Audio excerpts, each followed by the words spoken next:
ஓம் சாந்தி. அவ்யக்த சமிகை 13 ஆகஸ்ட் 2026. பாப்தாதாவினுடைய அன்பான அறிவுரைகள். संपूर्ण पवित्रता अर्थात मनसा में भी किसी एक विकार का अंश भी न हो. பாபா புரிய வைக்கிறாங்க, சம்பூர்ண தூய்மை என்றால் மனதளவில் கூட எந்த ஒரு விகாரத்தினுடைய அம்சம் கூட இருக்கக்கூடாது. மனதளவில் எந்த ஒரு விகாரத்தினுடைய அம்சம், இந்த மாதம் முழுவதும் இதுதான் சொல்லிட்டு வர்றாரு. சம்பூர்ண பவித்திரத்தான போது இந்த மாதத்தில் பாபா நமக்கு ஸ்தூல இதை பற்றி, பேச்சினுடைய தூய்மை, கர்மங்கள்ல வரவே இல்லை. ஒரே விஷயத்த வேற வேற விதங்கள்ல குழந்தை இதுவும் சரியில்லை, இதுவும் சரியில்லை. மனதளவுல எதெல்லாம் சுத்தத்தினுடைய வெளிப்பாடுகள்ங்கிறதான் புரிய வச்சுட்டு வர்றாரு. இன்னைக்கும் அதான் சொல்லி கொடுக்குறாரு. ஆக மனதளவுல கூட ஏதாவது ஒரு விகாரம் இருந்ததுன்னா அது கூட சம்பூர்ண தூய்மை அல்ல.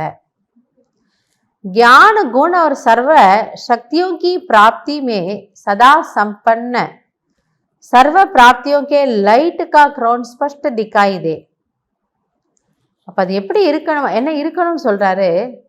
ஞானத்திலும் சரி, குணங்களிலும் சரி, சர்வ சக்திகளுடைய பிராப்திகளிலும் சரி, சதா நிரம்பிய நிலை, அந்த லைட்னுடைய கிரவுன், அந்த ஒளி கிரீடம் என்பது தெளிவாக தெரிய வேண்டும். பின்னாடி ஏதாவது ஒளிவட்ட தெரியுதா? அப்படி இல்லை. நான் எவ்வளோ ஞான ஸ்வரூபமான ஆத்மாவாக இருக்கேன்றது முக்கியம். ஸ்வயம் கோ சதா லைட் ஆத்மிக் ரூப் மே அனுபவ் கரே. எனவே தன்னைத்தான் சதா ஒளி நிறைந்தவர், லேசானவர் எனக்கூடிய ஆத்மீக ரூபத்தில் அனுபவம் செய்யுங்கள். கர்ம may be Apne go light அத்வா ஹல்கா महसूस கரே. செயல்களிலும் கூட தன்னைத்தான் லேசானவராக அனுபவம் செய்யுங்கள். கர்மத்திலும் தன்னைத்தான் லேசாவராக அனுபவம் செய்யுங்கள். டபுள் லைட் சொல்றாரு பாபா இன்னைக்கு.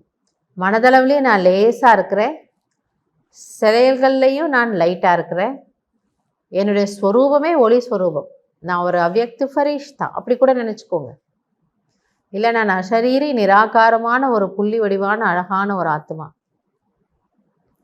இவ்வளோ பெரிய மோட்டா சரீரம் இல்லை, குட்டி ஆத்மா, சின்ன அழகான ஆத்மா, அப்படி கூட நினச்சிக்கோங்க.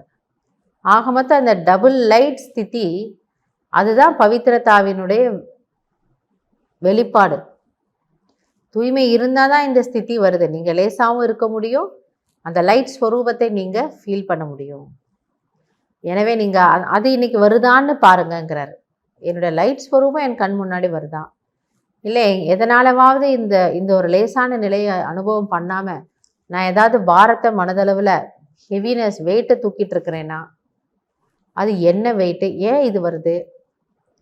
வெயிட்டை இறக்கி வைக்கிறதுக்கு இன்றைக்கி முரளியில் பாபா என்ன சொன்னார், நேற்று முரளியில் என்ன சொன்னார், என்ன ஸ்வமான் பண்ண சொன்னார், என்ன ட்ரில் பண்ண சொன்னார். இப்படி அதுக்கு ஏதாவது ஒரு யுக்தி, ஒரு நோய் இருந்தால் அதுக்கு ஏதாவது மாத்திரை மருந்து போட்டு இல்லை ஏதாவது ஒரு நாட்டு வைத்தியம் பண்ணி சரி பண்ணிக்கிறோம் இல்லையா? அந்த மாதிரி எனக்குள்ளே இருக்கக்கூடிய இந்த ஒரு சுமையை நான் கிளியர் பண்ணிடணும். அதுக்காக நான் என்ன பண்ணணும்? அப்போ நான் பறக்க ஆரம்பிக்கிறேன், லைட்டாக இருக்கிறேன், குஷியாக இருக்கிறேன். அதுக்கு நீங்கள் வழி கண்டுபிடிச்சு அதை நீங்கள் சரி பண்ணிக்கோங்கிற. ஆக மொத்தம் நீங்கள் டபுள் லைட் ஸ்திதியை அனுபவம் பண்ணணும். நல்லது. ஓம் சாந்தி.